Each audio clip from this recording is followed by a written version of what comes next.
ஆன்மீக தேடல் நிகழ்ச்சிக்கு உங்களை அன்புடன் வரவேற்கின்றேன். மீட்பரின் காவியம் பாகம் 223 இயேசுவை ஏற்றுக்கொள்ள மறுத்த சமாரியர் பாகம் 3 நிகழ்ச்சி பற்றி பார்க்கலாம். லூக்கா நற்செய்தி அதிகாரம் 9 இறை வார்த்தை 56 நிகழ்ச்சிக்கு போகலாம். யூதாஸ் இயேசுவை பார்த்து, உம்மையே நீர் ஏமாற்றிக் கொள்ளாதீர். நீர் இப்படியே எங்கேயாவது ஓடி போய் இங்கிருந்து தொலை தூரமான ஓர் இடத்தில் வாழ்க்கையை அனுபவித்தபடியும் போதகத்தை போதித்தபடியும் உம்மையே பலியாக்காமலும் வாழ்வது உமக்கு நல்லது. ஏனெனில் உம்முடைய போதகம் மிகவும் நல்லது என்றான். இயேசு யூதாசை பார்த்து, என் போதகத்தை போதிப்பதா? நான் என்ன போதிக்கிறேனோ அதற்கு நேர் எதிரானதை செய்தேன் என்றால் எந்த உண்மையை நான் போதிக்க முடியும்?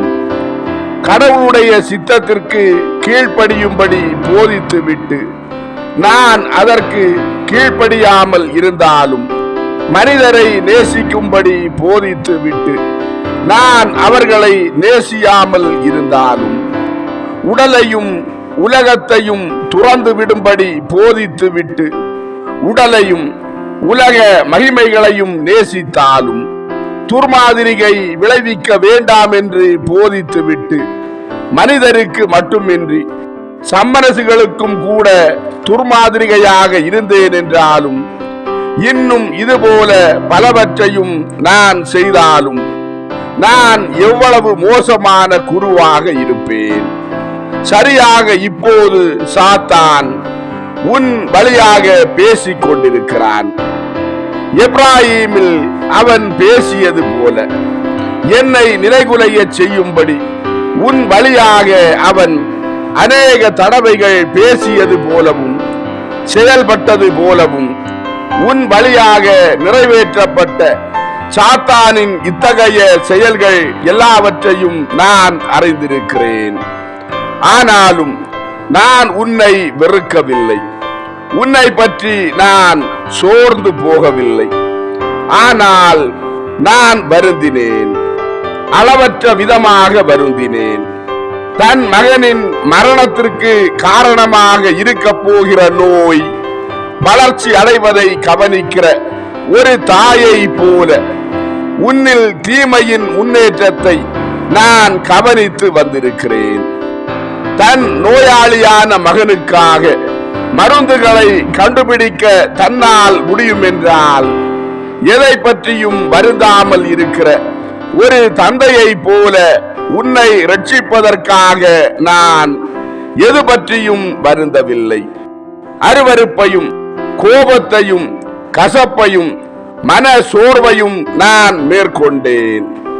தங்கள் மகனின் உயிரை பெற்றுக் கொள்ளும்படி உலக சக்திகள் அனைத்திலும் ஏமாற்றமடைந்து பரலோகத்தை நோக்கி திரும்பியுள்ள ஆறுதலற்ற ஒரு தந்தையையும் தாயையும் போல உன் பாதங்களின் கீழ் ஏற்கனவே நொறுங்கிக் கொண்டிருக்கிற பாதாளத்தின் விளிம்பின் மீதிருந்து உன்னை காக்கும்படியாக ஒரு புதுமைக்காக மன்றாடியபடி நான் புலம்பி இருக்கிறேன், இன்னும் புலம்புகிறேன். யூதாஸ், என்னை பார். கூடிய சீக்கிரத்தில் என் ரத்தம் மனிதருடைய பாவங்களுக்காக சிந்தப்படும். என் இரத்த நாளங்களில் ஒரு துளி ரத்தம் முதலாய் மீதம் இருக்காது.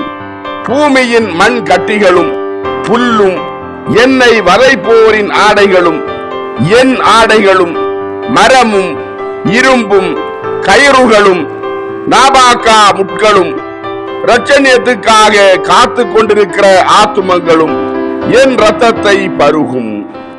நீ மட்டும் அதை பருக விரும்பவில்லையா? இந்த என் இரத்தம் முழுவதையும் உனக்கு மட்டுமே நான் தந்திருப்பேன். நீ என் நண்பன். தன் நண்பனுக்காக அவனை ரட்சிப்பதற்காக ஒருவன் எவ்வளவு மனமுவந்து இறக்கிறான். நான் சாவேன். ஆனாலும் நான் யாருக்கு உயிர் அளித்தேனோ அந்த நண்பனின் இருதயத்தில் நான் தொடர்ந்து வாழ்வேன் என்று அவன் சொல்கிறான். தாங்கள் இறந்துவிட்ட பின்னரும் தங்கள் சந்ததியில் தொடர்ந்து வாழ்ந்து கொண்டிருக்கிற ஒரு தாயையும் தந்தையையும் போல நான் தொடர்ந்து வாழ்வேன் என்று அவன் சொல்கிறான். நான் உன்னிடம் கெஞ்சி கேட்கிறேன். என் மரணத்திற்கு முந்தின இந்த நாளில் நான் வேறு எதையும் கேட்கவில்லை. மரண தீர்வை இடப்பட்டவனுக்கும் நீதிபதி ஒரு கடைசி வரத்தை தருகிறார். அவனுடைய எதிரிகளும் கூட அதை அவனுக்கு தருகிறார்கள். அவனுடைய கடைசி ஆசை நிறைவேற்றப்படுகிறது. சபிக்கப்பட்டவனாய் இராதே என்று நான் உன்னிடம் கேட்கிறேன். உன்னையும் உன் சித்தத்தையும் கேட்பதை போல பரலோகத்திடம் வேறு எதையும் நான் இவ்வளவு அதிகமாக கேட்கவில்லை. உன் தாயை நினைத்து பார் யூதாஸ். உனக்கு பின் உன் தாய் என்னவாய் இருப்பாள்? உன் குடும்பத்தின் பெயர் என்ன ஆகும்? எப்போதும் போல துணிச்சல் உள்ளதாக இருக்கிற உன் அகங்காரத்திடம் இருந்தும் அவ மதிப்பில் இருந்தும் உன்னை பாதுகாக்கும்படி நான் விண்ணப்பிக்கிறேன். உன்னை தாழ்த்தி கொள்ளாதே யூதாஸ். சிந்தித்து பார். ஆண்டுகளும் யுகங்களும் கடந்து போகும். ராஜ்யங்களும் சாம்ராஜ்யங்களும் விழுந்துவிடும். நட்சத்திரங்கள் தங்கள் பிரகாசத்தை இழக்கும். பூமியின் ஒழுங்கு அமைதி மாறும். ஆனால் நீ உன் பாவத்தில் நிலைத்திருந்தால் காயீன் எப்படி எப்போதும் காயீனாகவே இருக்கிறானோ அப்படியே நீயும் எப்போதும் யூதாஸாகவே இருப்பாய். காலம் முடிவுக்கு வரும். மோட்சமும் நரகமும் மட்டும் நிலைத்திருக்கும். மோட்சம் அல்லது நரகம், இவ்விரண்டில் தாங்கள் எங்கே இருப்பது சரியானதோ அங்கே இறந்தோரிலிருந்து எழுப்பப்பட்டவர்கள் தங்கள் ஆத்துமங்களோடும் உடல்களோடும் ஏற்றுக்கொள்ளப்படுவார்கள். உன் வழிகளை திருத்திக் கொள்ளவில்லை என்றால் நீ எப்போதும் யூதாஸாக சபிக்கப்பட்ட அனைவரிலும் பெரிய குற்றவாளியாக இருப்பாய். லிம்போவில் இருந்து ஆத்துமங்களை விடுவிக்கும்படி நான் இறங்குவேன். உத்தரிக்கிற ஸ்தலத்தில் இருந்து பெரும்பாலானவர்களை வெளியே அழைத்து வருவேன். நீயோ சற்று நிறுத்திவிட்டு நான் இருக்கிற இடத்திற்கு உன்னை கூட்டி செல்ல என்னால் முடியாதிருக்கும். மீண்டும் சற்று நிறுத்திவிட்டு, யூதாஸ், நான் சாக போகிறேன். மகிழ்ச்சியோடு போகிறேன். ஏனென்றால் ஆயிரக்கணக்கான வருடங்களாக நான் எதிர்பார்த்து காத்திருந்த வேளை இதோ வந்துவிட்டது. மனிதர்களை அவர்களுடைய பிதாவோடு ஒப்புரவு ஆக்குகிற வேளை. அநேகரை பிதாவோடு நான் ஒப்புரவாக்க மாட்டேன். ஆனாலும் இறக்கும் போது நான் காணப்போகிற ரட்சிக்கப்படுவோரின் எண்ணிக்கை என் மரணத்தினால் வரும் வாதையில் எனக்கு ஆறுதலாக இருக்கும். ஆனாலும் நான் உனக்கு சொல்கிறேன், இரட்சணியத்தை இழந்து போகிறவர்கள் மத்தியில் என் அப்போஸ்தலனும் நண்பனுமாகிய உன்னை காண்பது பயங்கரமுள்ளதாக இருக்கும். பார், நாம் ஆற்றுக்கு இறங்கி போய்க் கொண்டிருக்கிறோம். நாளை விடியற் காலையில் எல்லோரும் இன்னும் உறங்கிக் கொண்டிருக்கும் போது நாம் ஆற்றை கடப்போம். நாம் இருவர் மட்டும். நீ போஸ்ராவுக்கோ ஆர்பேலாவுக்கோ ஏராவுக்கோ நீ எங்கே விரும்புகிறாயோ அங்கே போ. சீடர்களின் வீடுகள் உனக்கு தெரியும். போஸ்ராவில் யோவாக்கீமையும் நான் தொழுநோயிலிருந்து குணப்படுத்திய மேரியையும் தேடிப்பார். நான் அவர்களுக்காக உன்னிடம் ஒரு குறிப்பு தருவேன். உன்னுடைய ஆரோக்கியத்திற்கு ஒரு வித்தியாசமான சூழலில் அமைதியான ஓய்வு தேவை என்று நான் அதில் சொல்வேன். பரிதாபமான விதத்தில் அதுதான் உண்மையும் கூட. ஏனென்றால் உன் ஆத்துமம் நோய்வாய்ப்பட்டிருக்கிறது. எருசலேமின் காற்று உனக்கு மரண ஆபத்தை விளைவிப்பதாக இருக்கும்.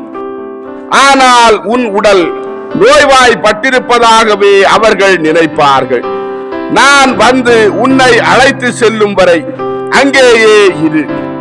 உன் தோழர்களை நான் கவனித்துக் கொள்கிறேன். எருசலேமுக்கு வராதே.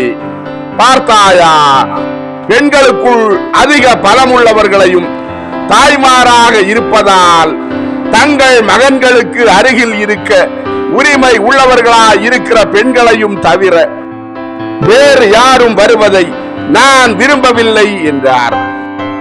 யூதாஸ் இயேசுவை பார்த்து, என் தாயும் கூடவா என்று கேட்டான்.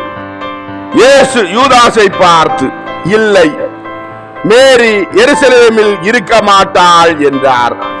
அதாவது யூதாஸின் தாயின் பெயரும் மேரிதான். யூதாஸ் இயேசுவை பார்த்து, அவளும் ஓர் அப்போஸ்தலனின் தாய்தானே, மேலும் அவள் எப்போதுமே உம்மை கனப்படுத்தி வந்திருக்கிறாள் என்றான். இயேசு யூதாஸை பார்த்து, ஆம், தாம் உத்தமமான நீதியோடு நேசிக்கிற என் அருகில் இருக்கிற மற்றவர்களை போலவே அவளுக்கும் உரிமை இருக்கிறது. ஆனாலும் அதே காரணத்திற்காக அவள் அங்கே இருக்க மாட்டாள். ஏனென்றால் வர வேண்டாம் என்று நான் அவளிடம் சொன்னேன். கீழ்ப்படிவது எப்படி என்று அவளுக்கு தெரியும் என்றார்.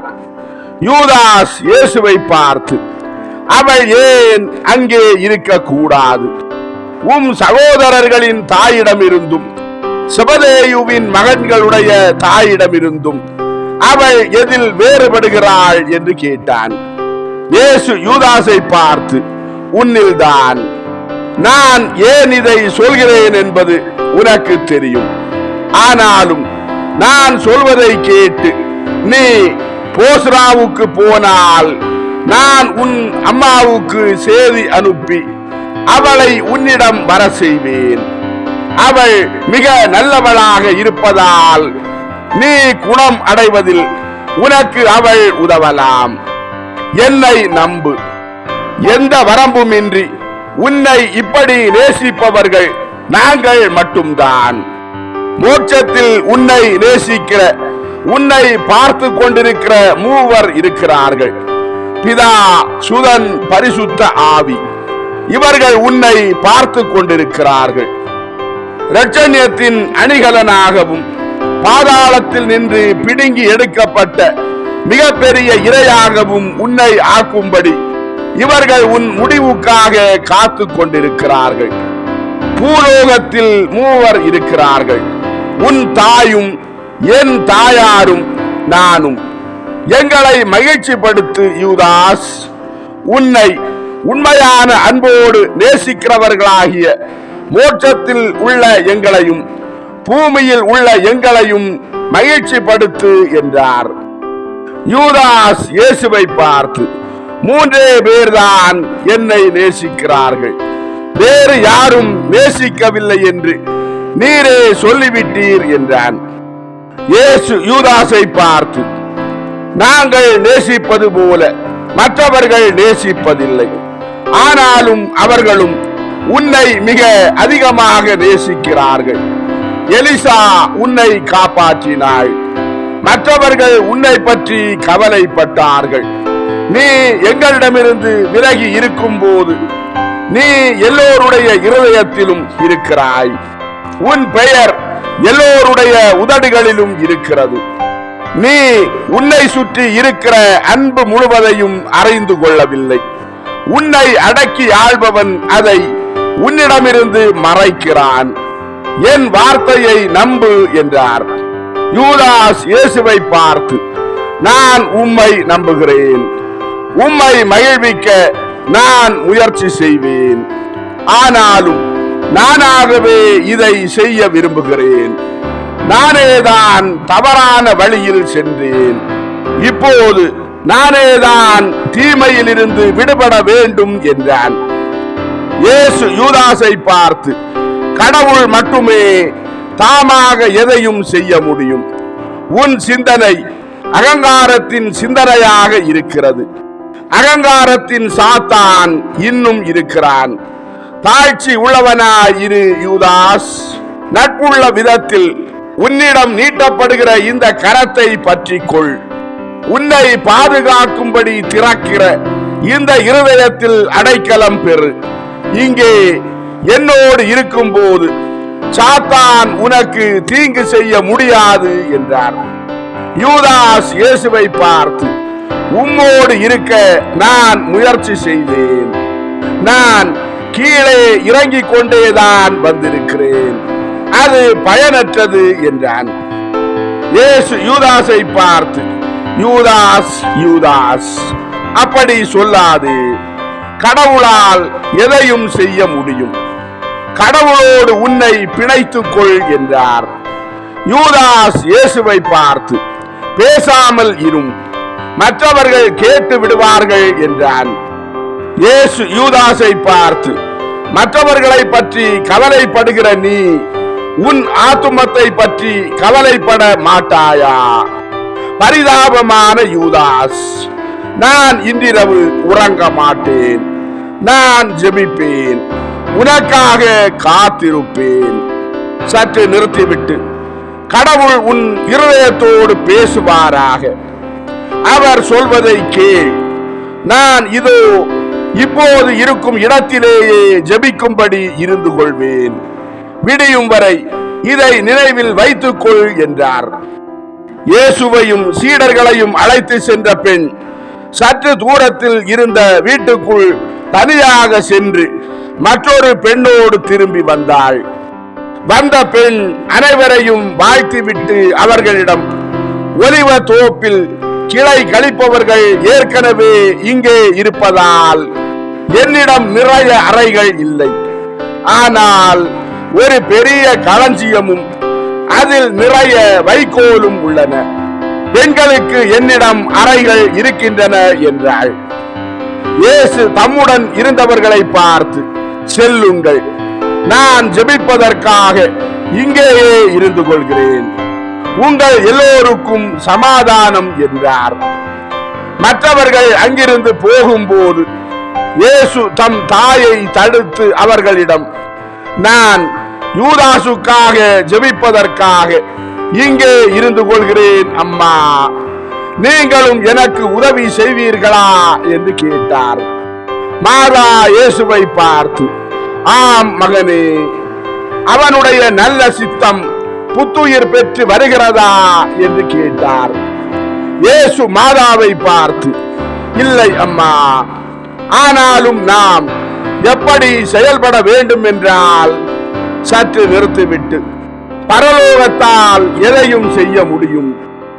மாதா இயேசுவை பார்த்து, ஆம், என்னால் இன்னமும் என்னையே ஏமாற்றிக் கொள்ள முடியும். ஆனால் உம்மால் முடியாது மகனே, உமக்கு தெரியும். என் பரிசுத்த மகனே, ஆனாலும் நான் எப்போதும் உம்மை கண்டு பாவிப்பேன். சமாதானத்தோடு செல்லும் என் அன்பே. அவன் உம்மை தடை செய்வதால் அவனிடம் உம்மால் இனி பேச முடியாமல் இருக்கும் போதும் கூட அவனை உம்மிடம் திருப்பி கொண்டு வர நான் முயற்சி செய்வேன். மகா பரிசுத்த பிதா மட்டும் என் துயரத்துக்கு செவி சாய்ப்பாரானால், சற்று நிறுத்திவிட்டு, நான் உம்மோடு இருந்து கொள்ள என்னை அனுமதிப்பீரா இயேசு? நாம் சேர்ந்து ஜெபிப்போம். இந்த மணி வேளைகள் முழுவதும் நான் எனக்கு மட்டும் தனியாக உம்மை கொண்டிருப்பேன் என்றார். இயேசு மாதாவை பார்த்து, சரி, என்னோடு தங்கியிருங்கள் அம்மா, நான் இங்கே உங்களுக்காக காத்திருப்பேன் என்றார். மாதா வேகமாக சென்றுவிட்டு விரைவாக திரும்பி வந்து இயேசுவோடு ஒலிவ மரங்களுக்கு கீழே தங்கள் சாக்குகள் மீது அமர்ந்தார்கள். இரவு முழுவதும் மாதா இயேசுவோடு அமர்ந்திருந்தார். ஆனாலும் யூதாஸ் அங்கு வரவில்லை. விடியற் காலையில் இயேசு தம் தாயாரிடம், நாம் ஜெபித்து விட்டோம் அம்மா, கடவுள் நம் ஜெபத்தை பயன்படுத்திக் கொள்வார் என்றார். மாதா இயேசுவை பார்த்து, ஆம் மகனே, நீர் மரணத்தை போல வெளுப்பாய் இருக்கிறீர்.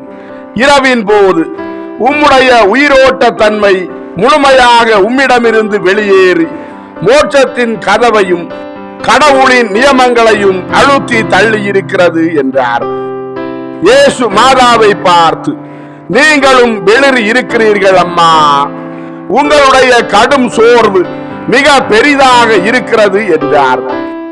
மாதா இயேசுவை பார்த்து, உம் துயரத்தினால் என் துயரம் பெரிதாய் இருக்கிறது என்றார். இயேசுவையும் சீடர்களையும் அழைத்து வந்த பெண் காலையில் இயேசுவை வாழ்த்தி விட்டு அவள் வீட்டுக்கு போக முயன்றாள். இயேசு அவளை அழைத்து, நீ செய்த எல்லாவற்றிற்காகவும் கடவுள் உனக்கு கைமாறு தருவாராக. நானும் உனக்கு கைமாறு தரத்தான் விரும்புவேன், ஆனால் என்னிடம் ஒன்றும் இல்லை என்றார். அந்த பெண் இயேசுவை பார்த்து, எனக்கு எதுவும் வேண்டாம் ராபி, எந்த கைமாறையும் நான் விரும்பவில்லை. ஆனால் நான் பணத்தை விரும்பவில்லை என்றாலும் நான் விரும்புகிற காரியம் ஒன்று உண்டு, உம்மால் அதை எனக்கு தர முடியும் என்றாள். இயேசு அவளை பார்த்து, பெண்ணே, அது என்ன என்று கேட்டார். அவள் இயேசுவை பார்த்து, என் கணவனின் இருதயம் மாற வேண்டும். நீர் நிஜமாகவே கடவுளின் பரிசுத்தராக இருப்பதால் உம்மால் இதை செய்ய முடியும் என்றாள். இயேசு அவளை பார்த்து, சமாதானமாய் போ, நீ விரும்புகிறபடியே உனக்கு செய்யப்படும், போய் வா என்றார். அவள் சென்றபின் மாதா இயேசுவை பார்த்து, மற்றொரு மகிழ்ச்சியற்ற பெண், அதனால்தான் அவள் நல்லவளாய் இருக்கிறாள் என்றார். அன்பார்ந்தவர்களே, ஆன்மீக தேடல் மீட்பரின் காவியம் பாகம் 223 இயேசுவை ஏற்றுக்கொள்ள மறுத்த சமாரியர் பாகம் 3 நிகழ்ச்சி இதோடு நிறைவடைந்தது. அடுத்த நிகழ்ச்சியில் உங்களை சந்திக்கும் வரை உங்களிடமிருந்து விடைபெறும் உங்கள் ஜான் பிரிட்டோ. ஆன்மீக தேடல் தொடரும். நன்றி.